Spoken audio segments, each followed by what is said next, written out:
LegalizeFreedom.com. Why are we here? Where do we come from? Where are we going? From the nature of reality to the future of humanity. Beyond politics, poverty and war. LegalizeFreedom.com.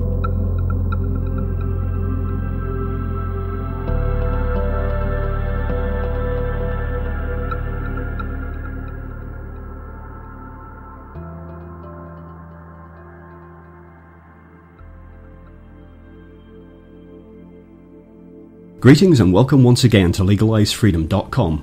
I'm your host Greg Moffat, and my guest today is Dick Allgire, who joins us to discuss his recent documentary, Hitomi and the God Particle, which records one of the most fascinating remote viewing sessions ever produced.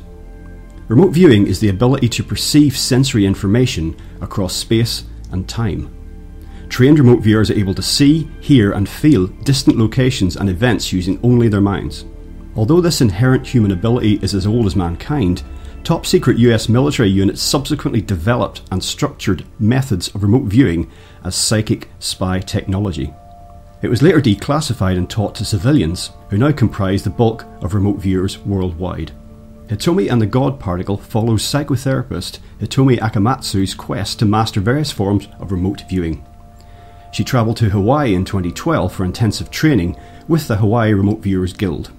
She demonstrated a remarkable ability to see, sketch and describe things that were physically distant without any foreknowledge of the target.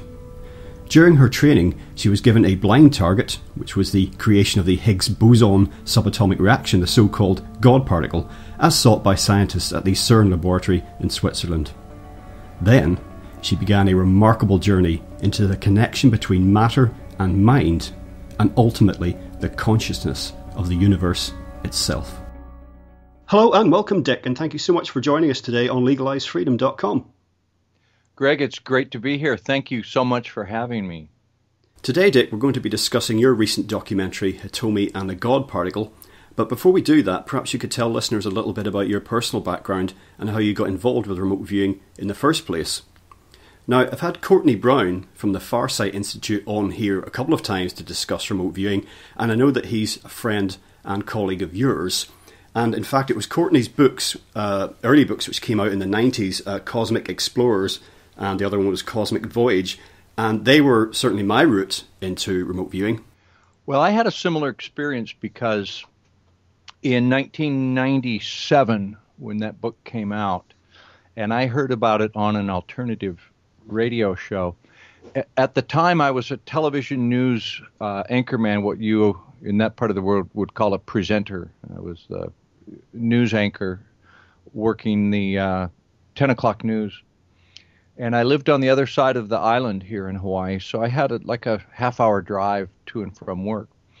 And I would drive to work in the afternoon, and I would keep the news on in my car radio so I could know what was going on before I went to work. I'd listen to this all-news station during the day and catch the latest stories just so that I could have an idea what we'd be covering as I drove to work. And I'd do my shift, and after the 10 o'clock news at 10:30, 10:45, I would get off work. And at that time, the late night show went from all news to an alternative national talk show that delved into the paranormal and alternative things and fringe element things. And one night I was driving home, and John Mack was the person being interviewed. He was a Harvard professor that did some work on abductions. And I didn't believe in such things at the time. But this guy was so well-spoken and so obviously intelligent that I listened and listened on the way home, and I thought, wow, this is a fascinating person. And I went in and I kept listening. I tuned the radio in my home to this channel and listened to him some more and bought his book. So I kind of became a fan of that kind of show, mostly for entertainment value, just because it seemed so strange.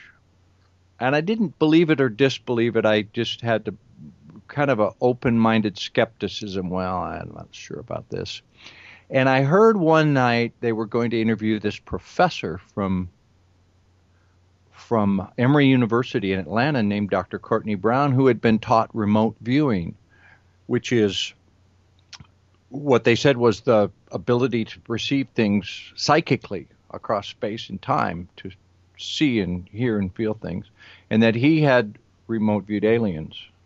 I thought, well, that's interesting. So I listened to that broadcast, and I bought the book and read it. And I thought, if this is true, wouldn't that be something?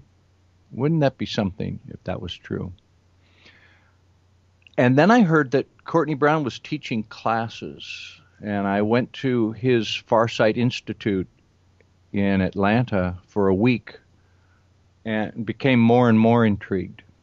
When I got back from the 1 week training with Courtney Brown, someone emailed me, and I don't know how I got on this list or how I contacted them, but in my inbox was someone saying, there is a former military viewer here in Hawaii who's going to be giving a lecture this week, and it's free. And they gave me the details. So I went and listened to this guy, and wow, he was really credible. And he said, I'll be offering some classes. I don't want to charge money for it, so there will be no money involved. You can pay for the paper and pens that we need, and we'll rent some tables. So you can pay $20 a month to rent a room, and I'll teach you this. So I trained with him for 15 years. It's been going on 16 years now. A gentleman named Glenn Wheaton. Are you Irish, Greg? Yes, I am, actually. My teacher, Glenn Wheaton, is not from Ireland, but he is of Irish heritage. A very interesting fellow. He was in U.S. Army Special Forces intelligence, in a very secret program. Now, Dick, you've explained a little bit about your personal background and how you came to remote viewing in the first place. So perhaps just for benefit of listeners who don't know, perhaps you could just shed some light on the actual process of remote viewing, what that is, how it was developed, and what it's been used for. Well, there are several definitions or descriptions of remote viewing. We say that it is the ability to perceive sensory information, sight, sounds, smells, taste, textures, and emotions. The ability to perceive sensory information about a target that is distant in space and time. And it is the ability to be able to do that on demand. So when we remote view, someone will take a description or a photograph of a person, an object, a place, an event that is distant from the viewer, about which the viewer knows nothing. They'll put that in an envelope and give it a coded number, and then have the viewer describe that location with no foreknowledge of it. It's very important that remote viewing always be done under what we call blind conditions. So you can't give a viewer a hint. You know, we wouldn't say, oh, you're going to remote view a gentleman in the UK, tell us about him. No, we would say, you're allowed to know nothing about it. So it's this ability, it's not exactly psychic, but it's like psychic. I mean, being psychic is a relation to that. We call it a natural communication skill. And it was developed by the U.S. military, although people have been doing it throughout time. It's a natural thing, and I suspect that you have probably done it, and many of your listeners have probably done it. I would ask you, well, Greg, have you ever done any formalized remote viewing training? Have you ever tried it? None whatsoever, no. But I know what you mean. I may have unwittingly done it. Have you ever had a moment where you just knew something that you shouldn't know? For example, a friend that you haven't talked to in 5 years, you suddenly think of them or look them up on Facebook out of the blue, and then they call you 5 minutes later. I was just thinking about you. Oh, absolutely. I think that's a very common experience, actually, even amongst hardened skeptics and materialists. Yes, It's because we all have a subconscious awareness, and we believe, this is what we're taught in my school of remote viewing, that everyone has a subconscious, and that consciousness is a dimension. So all information in consciousness is a dimension within our universe. All information is there. You have a primary physical consciousness that is interpreted by your brain, and it's focused very much on the here and now. It's sort of like when you watch a video on YouTube, you play the video and there's that little dot at the bottom line that goes from left to right and moves across the screen, and as it moves, you're seeing that individual frame, and those frames make up the reality or the playing of that video.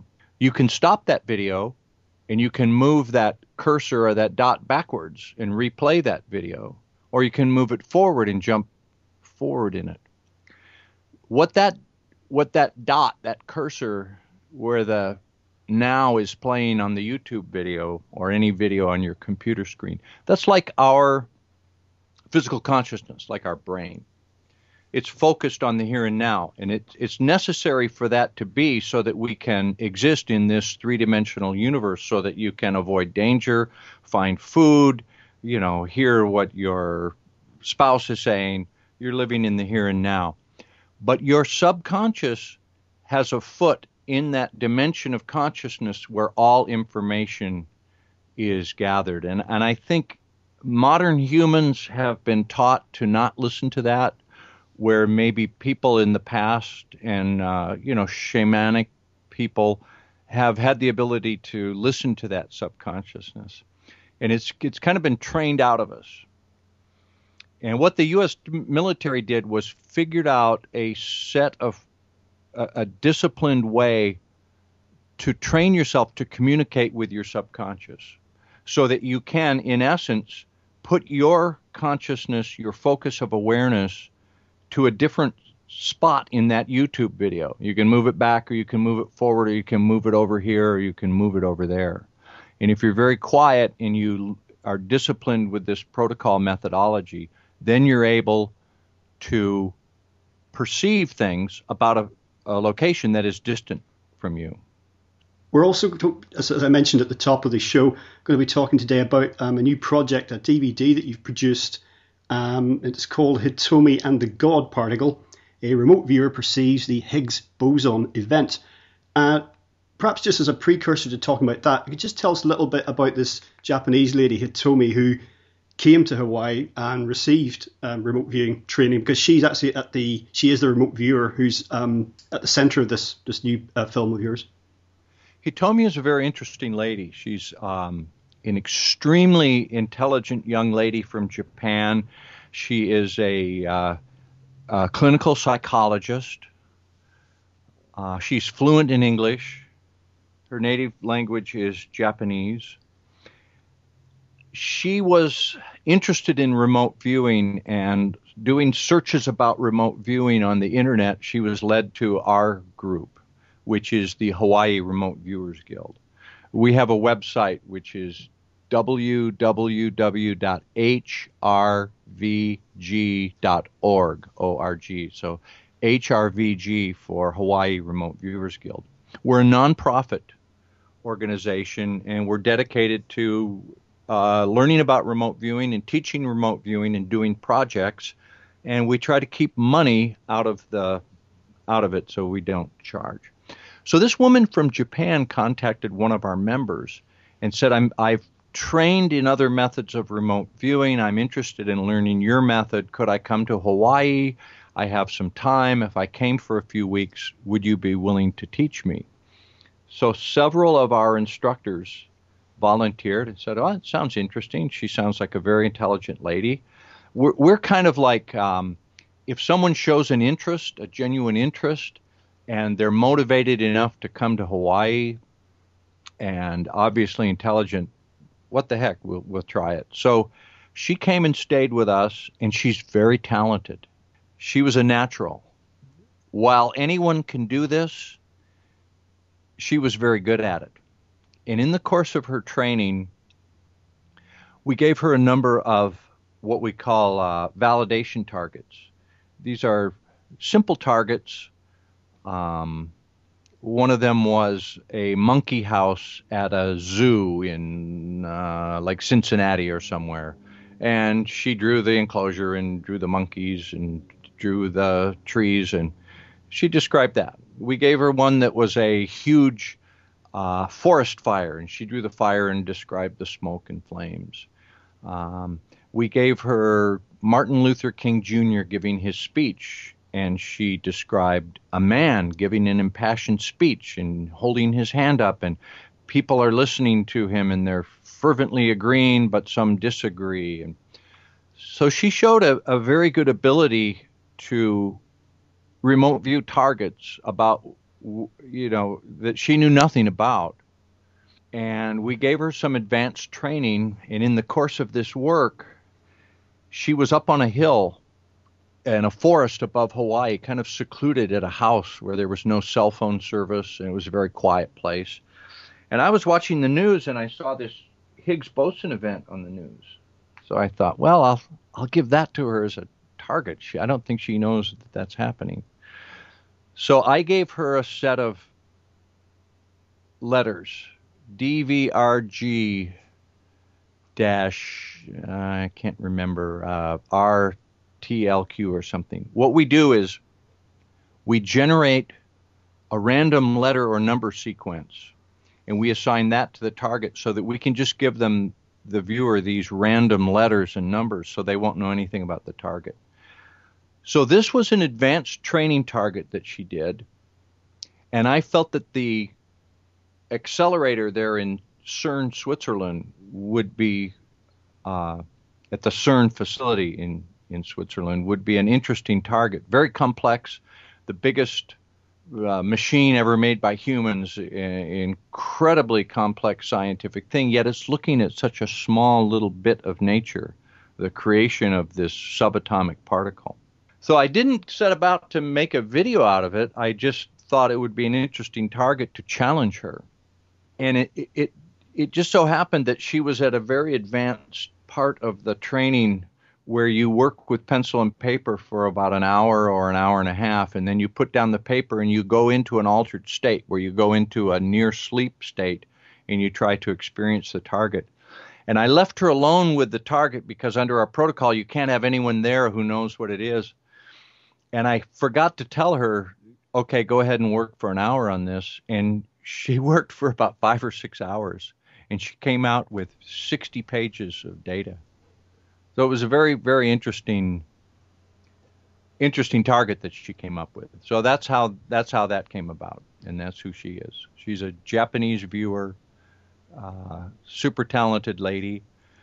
She's back in Japan right now. She doesn't live here in Hawaii with us, and we're looking forward to doing some more work with her. You may have chosen that target because it was just something interesting in the news, but even for people who don't know a great deal about it, I mean, there's could be some quite profound implications there, really. I mean, the super collider itself is like something out of a Bond movie. I mean, it's just incredible, as you say, possibly the greatest technical achievement of this age of man anyway.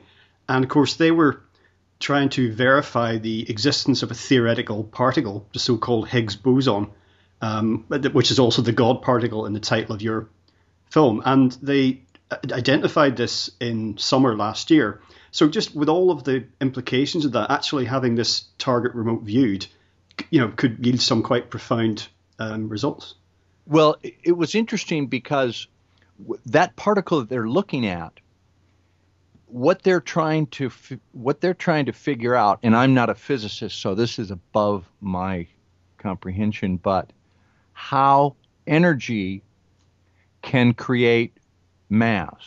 How, when you look at the desk that you're sitting at or your computer, and I knock on my desk, it seems solid enough, right? But it's just a collection of energy. At least that's what physicists tell us. I've always wondered, I remember as a child looking at the Earth and the planets and looking at our physical stuff. How could this come into being? How could there be nothing and then all of a sudden there is solid matter? what created the solid matter? And, well, God created it, or, well, we don't know, it was just here.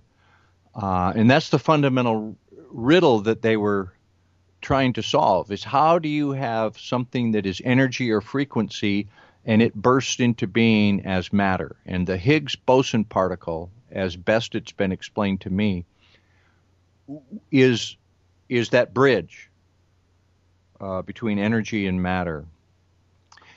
I didn't think of that as, I didn't think that that's what a remote viewer would get. When I gave the target to Hitomi, I thought she would describe, when you look up the super collider and you see those pictures of that big round ring that's about, like, I don't know, 15 meters high, and it's all that complex wiring, and it's got the big tunnel, and there's just a lot of, like you said, a James Bond movie, a lot of interesting, complex stuff there. And I thought that that would be interesting to see how a remote viewer would perceive that. And Hitomi, when she worked the session, did see all that. I mean, she drew all the structural things. She drew the grounds of the facility. She drew a water, it looks like a water tank. It's some type of cylinder on display there that I didn't even know when I cued the target was there. I saw what she drew, set that aside, and I later researched on the internet and said, oh, that's exactly what she drew, and I didn't know it was there. So she drew the physical layout, and then she perceived and sketched the scientists and the workers and said they're doing something scientific and very technical with wires and cables, and it involves energy, and it's energy that makes small explosions. And then there's a scientist who's a balding man, and she drew Peter Higgs, and that was all well and good. But then she started getting into the subatomic level, and she took it to consciousness. And that's what astounded me when I looked at her session. And I didn't understand how good her session was when I first saw it. I didn't intend to make a video when I gave her the target. It was later when I learned more about how complex her data actually was that I decided, I need to make a video out of that. So it's exceptional on many layers. It was one of the most interesting targets I've ever seen. Well, it's not something that not every remote viewing session is like this or is this good. I've done hundreds of sessions myself, and I've seen thousands of sessions in the group I've done, and this one that Hitomi did was quite exceptional. It's interesting. There is an interesting contrast here in that the method that she used to perceive these things is, in some people's minds, will be seen as diametrically opposed to the sort of science that's going on at CERN. But really, it just shows this is a continuum. These sort of phenomena there are things that exist in the physical world, and the scientists at CERN can measure those. But there's a continuum that goes beyond our five senses, and Hitomi's experience demonstrates this. And I think that actually you could probably gain more insight through remote viewing methods than actually with all the money they've spent at CERN, because I think that the super collider is as impressive as it is. I think it's an example of how, as a race, we're always trying to grasp, the ineffable with our lizard monkey brains. We're trying to explain life by dissecting it. We try to explain the universe by measuring it. We look down a microscope to try and find God or whatever it is. And I think it's a most interesting contrast that this, diminutive Japanese lady, with just the power of her own consciousness, what she's managed to achieve, compared to all the hundreds of scientists and the God knows how many billions of pounds spent in Switzerland. There's a beautiful moment at the end of the video where this was before I told her what the target was. Okay, so she's working all this and she doesn't know it. The target she was working, as far as she knew, could have been it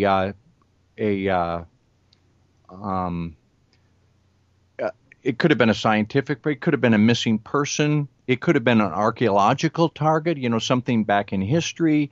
It could have been the latest amusement park ride. I mean, it could be anything when you sit down to work. And I was showing her her drawings and said, "What does this mean? What did you perceive when you saw this?" And at the very end, I had turned off the camera, and she said, she had a very quizzical look on her face, and she said, I think they need to study consciousness, otherwise they'll never get there. And I said, what? Tell me that again. And I turned the camera back on, and here is this petite, little quiet, soft-spoken Japanese lady in her Japanese accent, and she said, they need to study consciousness, otherwise they'll never get there. And that was just such a beautiful moment. That's when I realized I needed to make this video. I want to speak to something about consciousness and about remote viewing. And it's why remote viewing interests me so much. I'm a television news reporter for 38 years. And while I don't necessarily, I've come to disbelieve much of what is in mainstream. I think they omit a lot of things. I, as a reporter, have never knowingly reported anything to be untrue. That as a reporter, that's your value, is that you never have a moment where you consciously, purposely report something that's false. You always try to project the truth. But remote viewing is empirical on a personal level. Greg, I could tell you about my remote viewing experiences, but you can believe them or not believe them. I mean, I might be exaggerating them or not telling the truth. You could give me a target and I could work it for you right now, and I could give you some data, and that might impress you, but it still wouldn't be experiential for you. When you sit down as a remote viewer and someone gives you a set of letters and numbers, and it's something that you know nothing about, and you get these perceptions and you draw something and you describe something and you have that personal experience, and then you're shown the feedback and you see it the first few times you do it, it's an oh my God moment. It's like, oh my goodness, where did that come from? How did I do that? And it's at that moment that you realize that the world is not as we have been told. The universe functions very differently than we've been taught. Reality is not as instructed by our scientists and teachers, that they are keeping something from us. They're not teaching us our true nature and our true potential. And when you experience your true nature and your true potential by remote viewing, it changes you. It sent me down a road of discovery 15 years ago that has led to things that, quite frankly, I'm, in a way, you're almost happier not knowing those things, not about remote viewing, but just about politics and the way the world runs. You know what I mean by that, I assume. Let me ask you a question, because of the nature of your radio show. Are people waking up? Is there hope? Are people starting to get it? Or is it just a small smattering, a small percentage of people? What do you think about that? If you look basically at numbers, it doesn't matter whether you're doing something on the scale I'm doing it on, or whether you're David Icke or Alex Jones and somebody who's got a worldwide audience, it's still a small percentage of the global population. However, when you speak to people on a day-to-day basis, when you have a personal interaction, whether you know them or whether they're a complete stranger, if they don't feel that they're going to be embarrassed in front of their peers, who may feel the same but don't want to say it, many more people will admit that they'll say things like, yeah, I know things are not how they seem to be, whether they're talking about the headlines on the news or whether they're talking about the nature of reality. They'll say yes, but as always, it's like, but I got to go to work, I got to feed the family, I've got to do this, that, and the other thing, and everything seems to be so important. I mean, that's what annoys me about the 10 o'clock news, on the slot that you used to do, for example. the conversation that you and I are having, that should be on the 10 o'clock news. Instead, it's always what the bankers and globalists and these other psychopaths are up to. Always it's about them and the mayhem they wreak. So the short answer to your question is, yes, there is hope, otherwise I wouldn't be doing this. But will we make it in time? I don't know. I think Americans are hopelessly stupid and programmed, and it's not really their fault. They're fed bad food, and the mass media is so controlled now. Like you say, I do talk to a lot of. I mean, even the ones, most people realize something's wrong. Something is very wrong. You know, I talk to Americans, at least that are my age. I'm 60.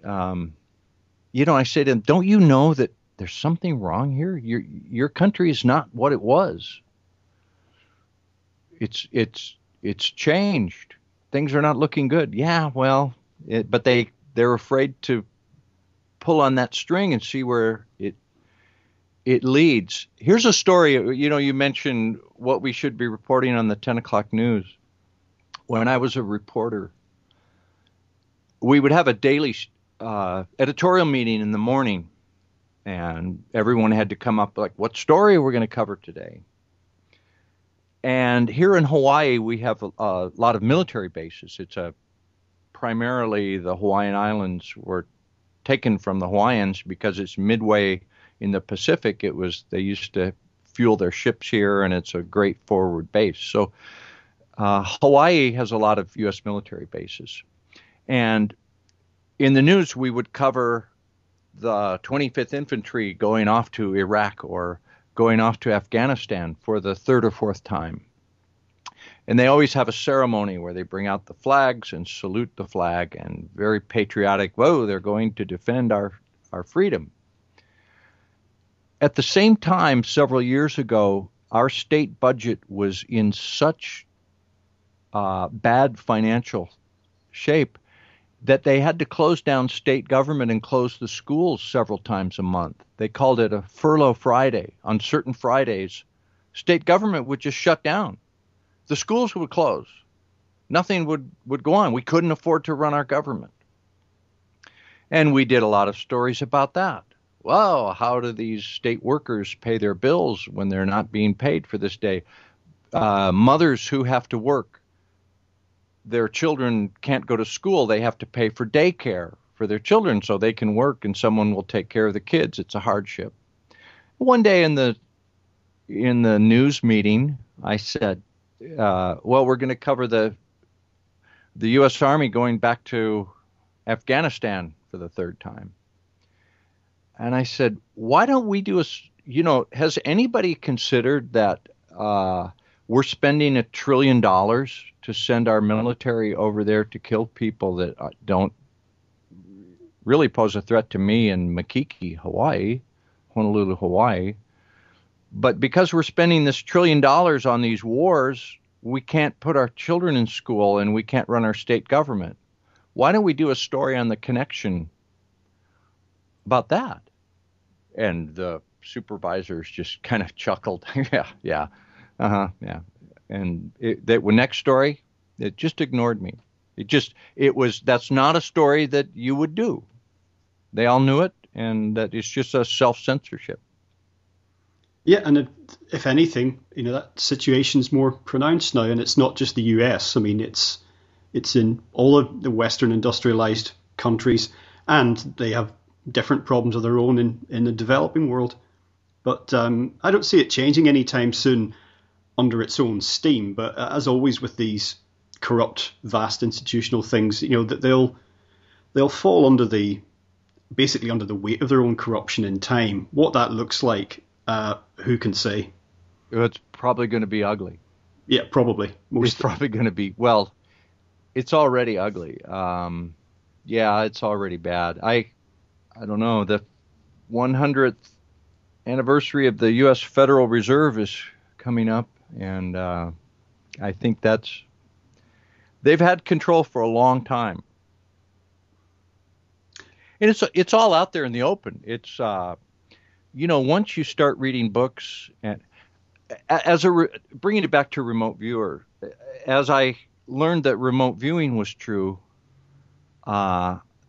it made me want to explore other things to see what else might be true. So if you just hook on to one thing, it could be the Federal Reserve, it could be the 9/11, it could be the Kennedy assassination, it could be the education system, it could be diet and health. I was very interested in that and learned that doctors don't know anything about diet and the cause of disease. I read books and watched documentaries and educated myself. I was a health reporter for many years and learned about that, and I'd talk about the importance of diet, and doctors would just, no, we're going to prescribe this drug. So yeah, the truth is there, and people can discover it if they just look. Well, I mean, ignorance is the choice not to know, and there are more resources out there for people than there are people availing themselves of it, but that's up to individuals. But we turn back to remote viewing, as you said just a moment ago. One issue, it just occurred to me, it actually occurred to me when I was watching the beginning of your documentary, but it was addressed later on in the film, was that what changes when a remote viewer begins to figure out what the target is? Learning to remote view is a very complex thing. It takes a long time. And there are developmental stages that remote viewers go through. When you first start out, you're taught to just listen for 1.5 seconds. You quiet your mind, and the first thing that pops into your mind is the correct answer about the target. Your conscious mind is always chattering. You always have thoughts about, what is this? I think it's this, and I think it's that. And you'll get a little bit of data, and your conscious mind will color it. So early on, when you're a novice remote viewer, the things you're trained to put down everything that comes through your mind. And so you might describe something like, there's a man singing, but no, I think it's something else, or I think, okay, it's lights and music, but no, I think it's this. The good data is sneaking in without you realizing it.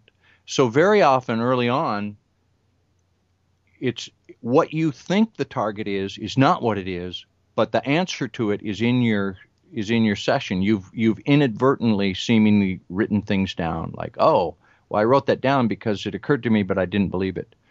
As you gain more and more experience, eventually you can figure out the target.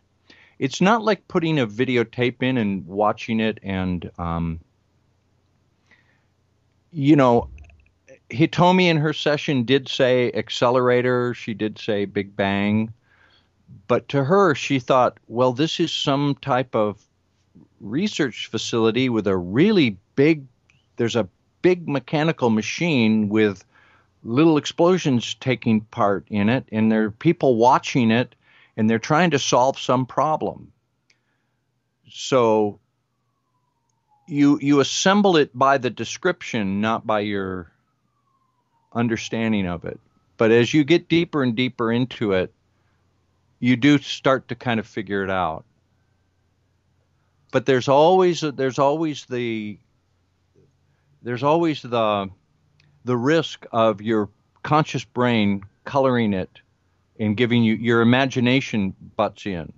So you've got to learn how to keep your imagination at bay. Another interesting aspect of remote viewing is that you can't only probe what something is, where it is, you can ask questions, as it were, of like what something means or perhaps why it's important. And that had some relevance in the viewing of the super collider. Well, every viewer has a different take on a target based on their own life experiences and knowledge. So the one guy that was being interviewed in the video said it was like she knew it was scientific, but one-off. Like she didn't understand nuclear physics or didn't understand particle collision physics, but she knew it was something that kind of had to do with that.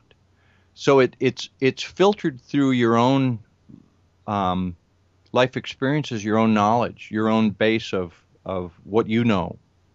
I'll give you an example of what remote viewing is like. We've got another project that I'm working on that was a forensic target, and it was a missing woman. And we don't do very many of those. Those are difficult to work, and it's kind of a cliche to give a remote viewer like, oh, find the missing child. So we give those targets few and far between, but 2 years ago we worked one.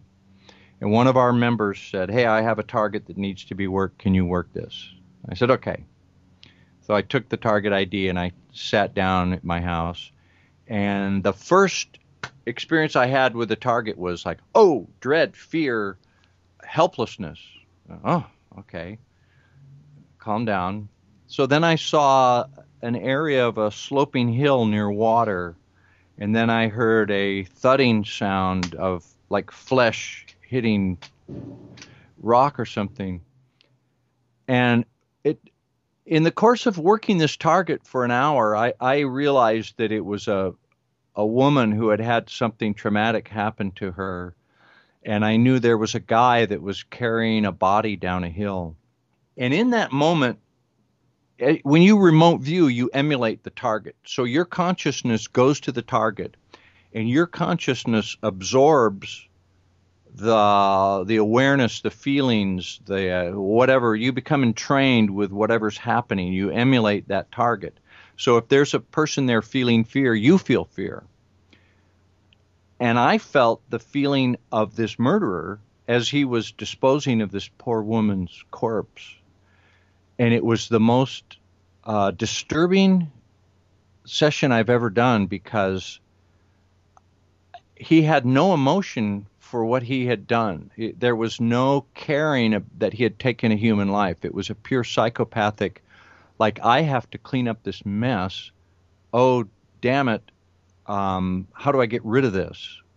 How do I throw this trash away? And just to think like he thought.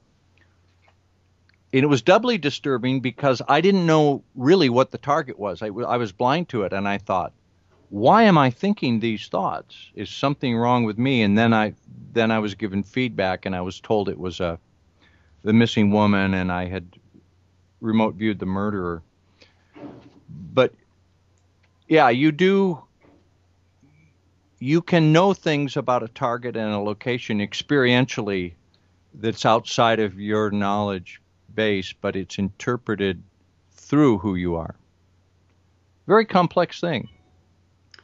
Some of that story reminds me of the 1970s movie called Brainstorm. I don't know if you ever saw that, where yes. Basically scientists are attempting to record, through some brain apparatus, record human experience so it can be replayed for other humans to experience, and they accidentally record someone's death. And then there's terrible ramifications when that's played back by another human being. But it just made me think of that. Well, I'll tell you an interesting story now that you bring that up.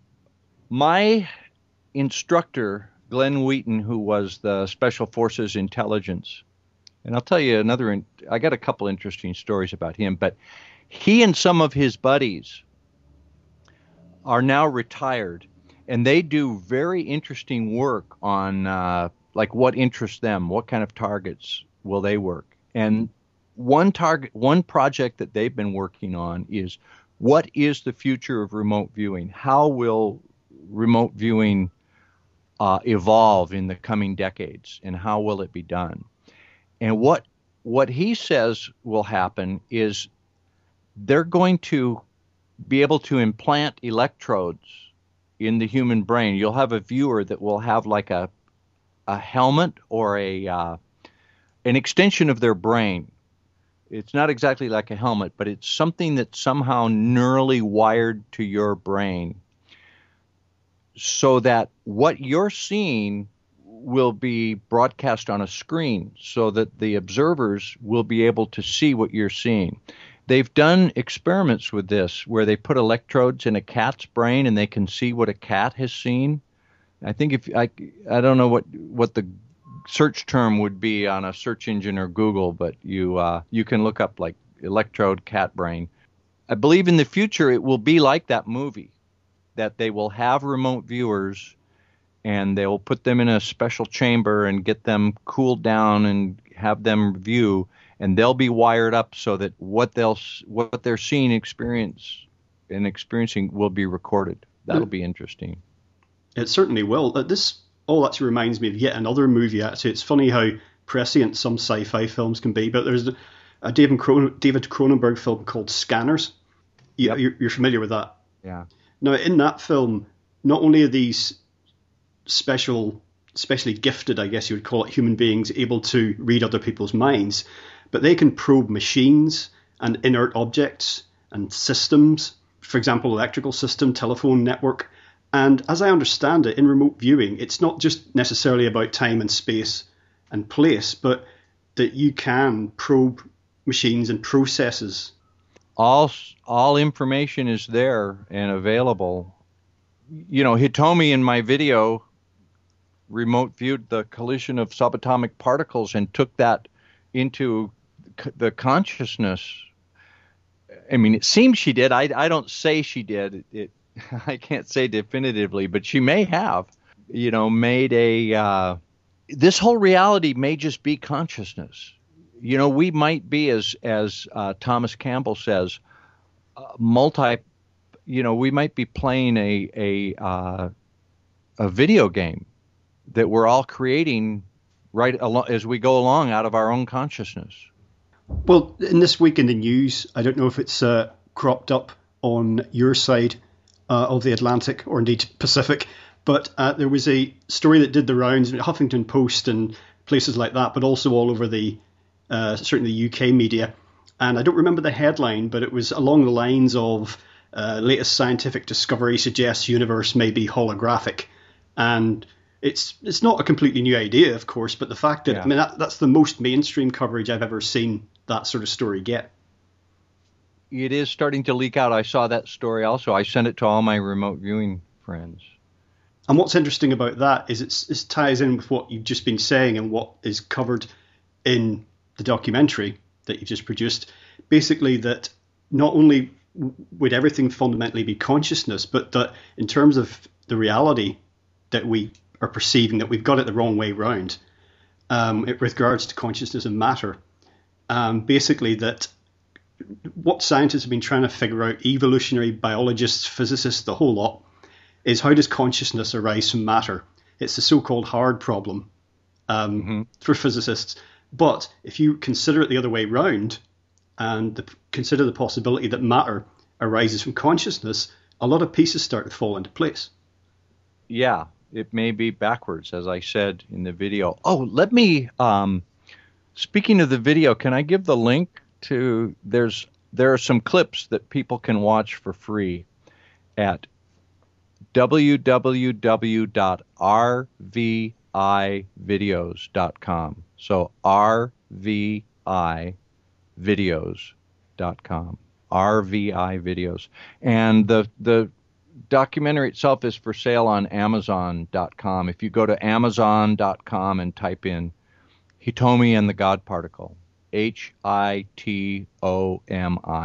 Hitomi and the God Particle. It's a pretty interesting video. I had fun making it, and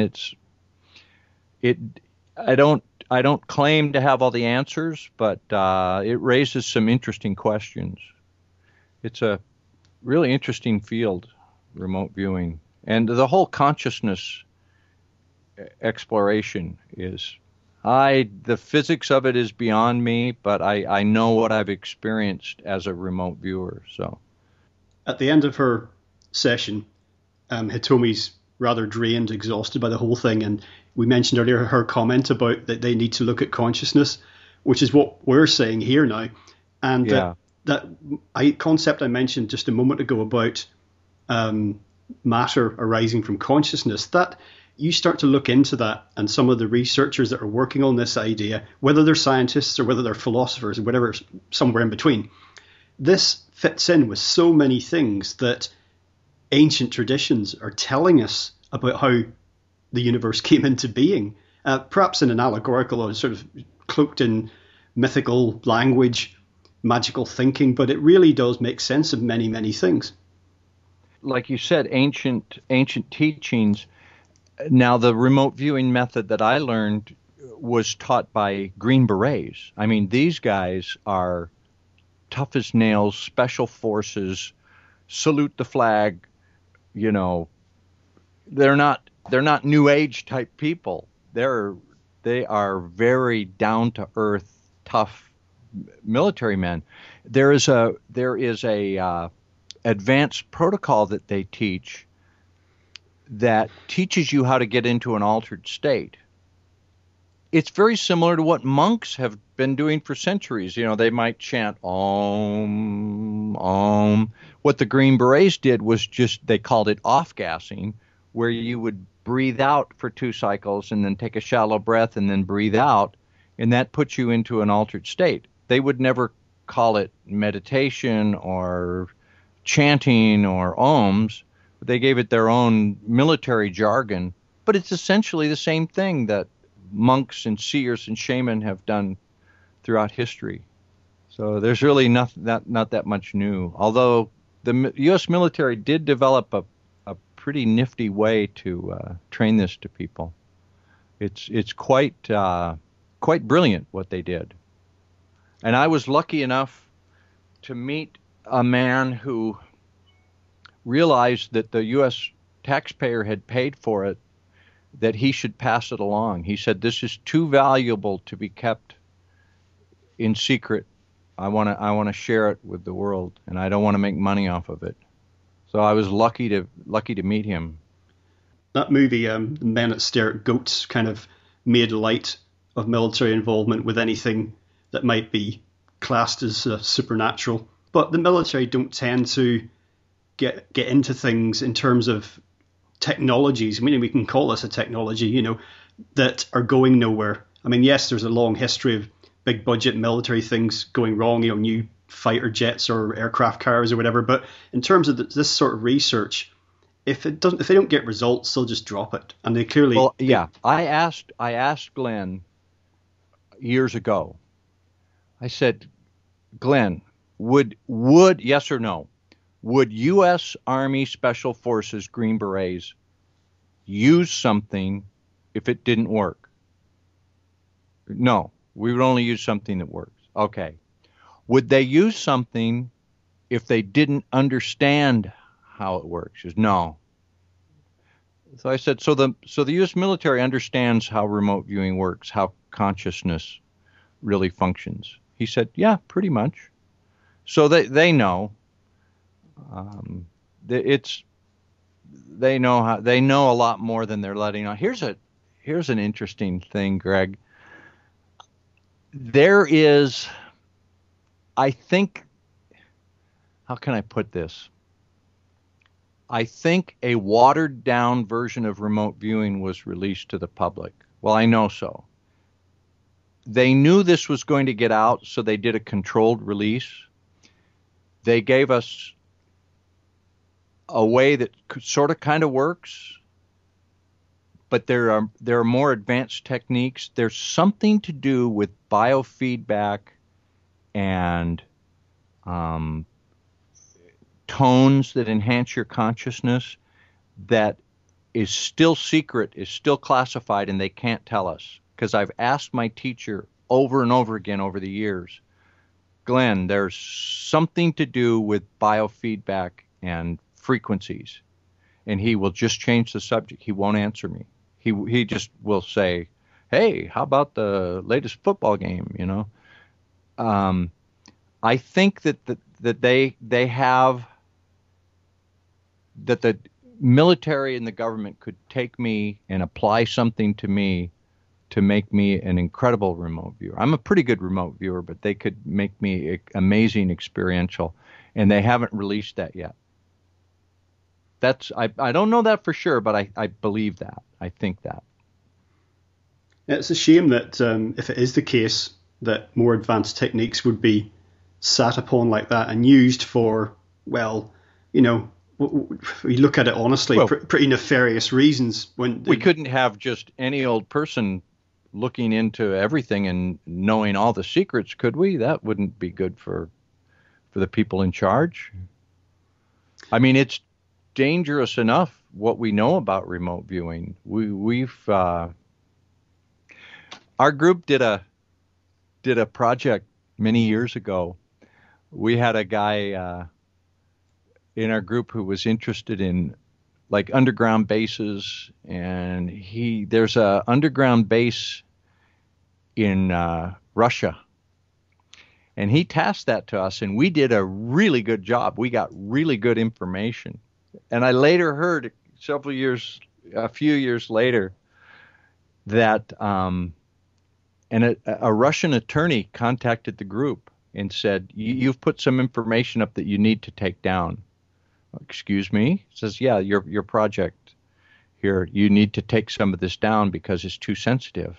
As well. And they said, "Look, we will take legal action against you, and if legal action doesn't work, we will take other action against you."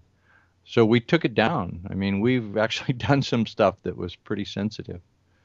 We try to keep it. We don't do anything that would violate national security. We don't do targets that are of prurient interest, like, not spying on people of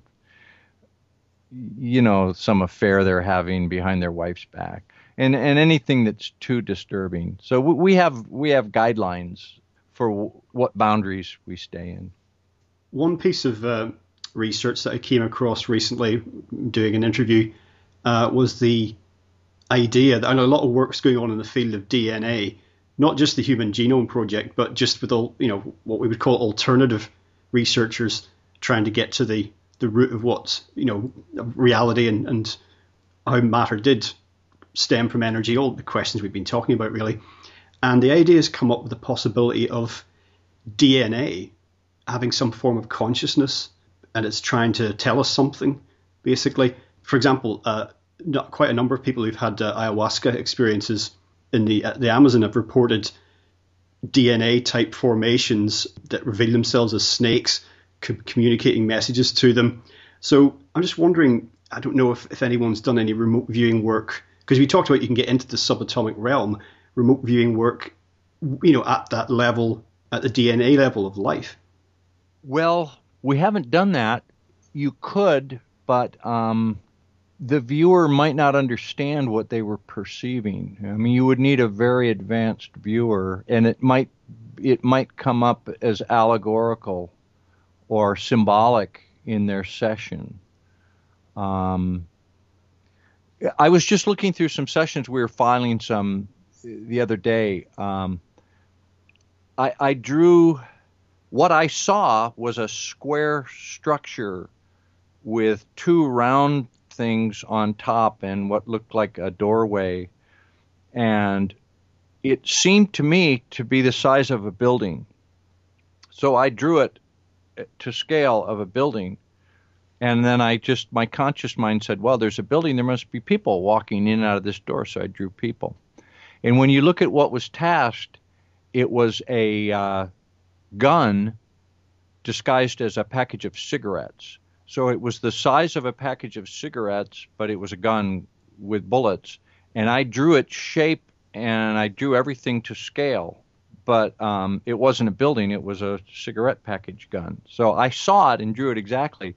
But I didn't understand that it was just this small little mechanical thing. It was a mistake on my part. It was an assumption made by my conscious mind.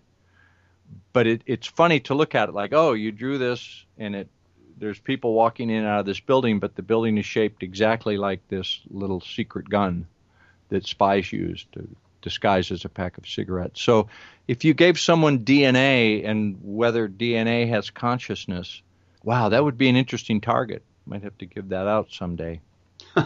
Well, do let me know what results you get back. Yeah. The one thing that is, if any remote viewers hear this interview, I can't give that target out now for 6 months because you cannot have any concept or any idea about what the target is. So If someone heard me, like if Hitomi heard this interview and then I said to her, "Oh, Hitomi, I have a great target for you. Will you work it for me?" I couldn't give her DNA because she's polluted. Mm-hmm. You know? You were saying earlier about this ability that we all have that's sort of been trained out of us in a way, or has been discouraged from it over quite a long period of time. Do you believe that if this is a sort of a lost ability or a latent ability, that this is something that human beings have always been able to do? I mean, I know that'd be a very difficult question to answer, but have you ever got any sense from other times or even other world ages? Because we think the world, human Earth began after the Ice Age, but who knows how many ages? 4 billion years old. We've been here many times. Yeah. So this is something that perhaps in the past, maybe even the distant past, that was an ability that human beings, were able to use routinely. I think so. And I think that even all of us modern day people, if you wrote down every thought you had and then analyzed it and why did you think it, you would see connections. Like I talked to you at the very beginning of the interview about, did you ever think of a friend and then they call you or know something and it happened? Like a friend of my instructor, Glenn, said to me yesterday, "Hey, have you heard from Cheryl lately?" And I said, "No, I haven't talked to her in a couple of months." Well, I got home and I had an urgent email from her. And I called up Glenn and I said, did you talk to, why did you ask about Cheryl? I had an urgent message from her. She needed to talk to me. Had she talked to you? And he said, "No, I haven't talked to her in a few months, but I just felt like you needed to talk to her." I think all humans, we live in such a noisy age. We've got so much coming at us with the internet, with our cell phones, our smartphones, and screens everywhere, and Wi-Fi everywhere, and cellular signals everywhere. There is a tremendous amount of noise in our modern society. Still, you are getting thoughts from your subconscious that you don't recognize. And if you learn to pay attention, you would realize that this is a natural thing that we're all doing. And people who are natural psychics, they just do it naturally a little better and have a better way to listen. But it's a skill that all of us possess. Not necessarily skill, it's just a natural thing. We all have a subconscious awareness that has that other foot in that other reality. And we can all learn how to listen to that. Well, just as we begin to bring things to a close for today, Dick, perhaps you could leave us with your thoughts on, we've discussed the negative uses of remote viewing, or at least from certain perspectives negative by the military, and how remote viewing can be useful in dangerous situations or in criminal situations to bring some benefit or help there. But there are many other uses beyond mere curiosity that remote viewing can be employed. I'm just wondering, thinking about the positive aspects of it. The positive aspect comes from the individual person experiencing it personally for himself or herself. That I'll tell you, the most profound target I ever did was one of the first ones I ever did, and it was a very mundane target. Someone said, "Okay, I'm going to give you a target.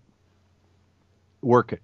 And so I saw a structure and I said, "It's cold outside, but it's warmer inside, and there's a man, and then I looked and I did this exercise, and I had this little dream.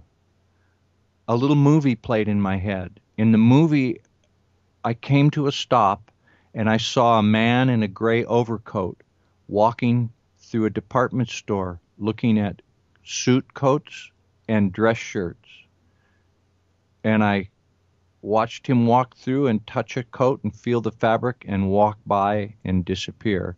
And I came to and I realized I was at my desk, and I drew that, and I thought, what was that?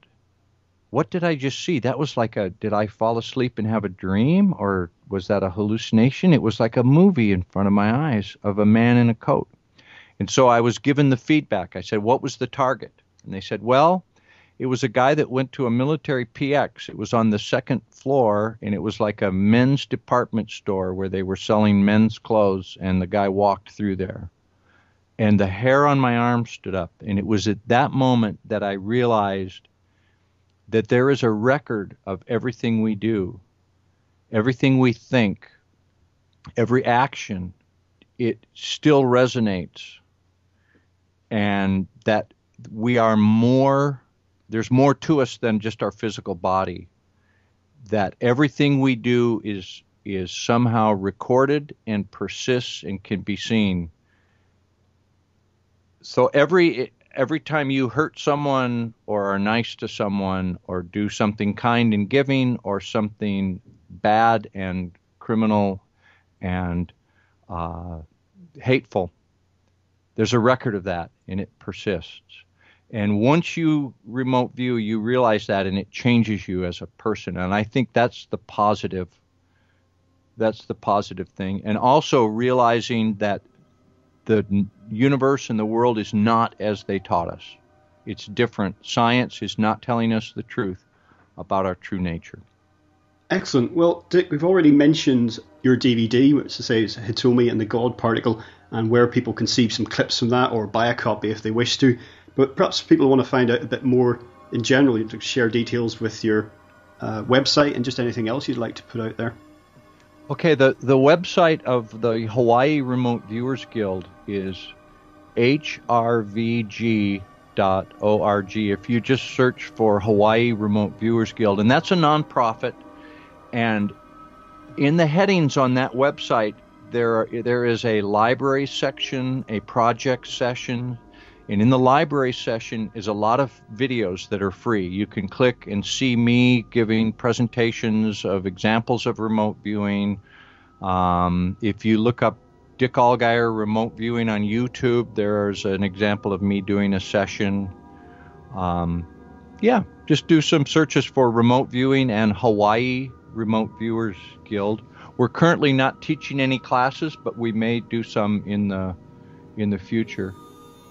It's a very interesting field of study. It's the most fascinating thing I've seen some interesting things as a journalist over 38 years, but nothing as interesting as remote viewing. Wonderful. Well, Dick, thank you so much for joining us today on LegalizeFreedom.com. Thank you, Greg. It's been an interesting conversation. Keep up the good work, and good luck with your show. Well, folks, that's it for another week. As ever, thank you so much for listening. If you enjoyed the show, please check out the website. That's LegalizeFreedom.com, legalize-freedom.com, where you'll find an archive of programs offering alternative views on a wide range of topics, including world affairs, politics and economics, science and technology, religion and spirituality, conspiracy, and alternative history. You can also browse and buy a range of books and DVDs from our guests, and if you're feeling generous, make a donation to help keep the site up and running. Until next time, I'm Greg Moffat, and you've been listening to LegalizeFreedom.com.